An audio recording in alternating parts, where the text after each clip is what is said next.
বাবা, আমি আপনাকে পুঁটি মাছের শুটকি আনতে বলেছিলাম, চাপা শুটকি তো আনতে বলিনি। বৌমা, দোকানদার বললো এই চেপা শুটকিটা নাকি খেতে খুব মজার হবে। আর আপনি অমনি চাপা শুটকি নিয়ে চলে আসলেন। অনেক দিনের পরিচিত দোকানদার, মিথ্যে বলার কথা না। সে বলেছে এই চেপা শুটকিটা নাকি পঞ্চগড় থেকে এসেছে। পঞ্চগড়ের চেপা শুটকি সহজে পাওয়া যায় না বৌমা। আগে একবার যে চেপা শুটকি রান্না করলে আশেপাশের 10 বাড়িতে তার গ্রাম যেত, কিন্তু এখন যে শুটকি রান্না করে সে নিজেই বোঝে না যে শুটকি রান্না করছে।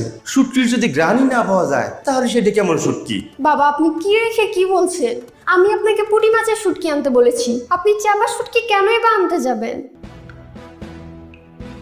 আচ্ছা ঠিক আছে বাবা, আপনার চাপা শুটকি পছন্দ হয়েছে, আপনি নিয়ে এসেছেন, কোনো সমস্যা নেই। সাথে পুঁটি মাছের শুটকি ঠিকঠাক দেখে এনেছেন তো? ভাবলাম চেপা শুটকি তো নিলাম, আবার পুঁটি মাছের শুটকি নিয়ে কি হবে?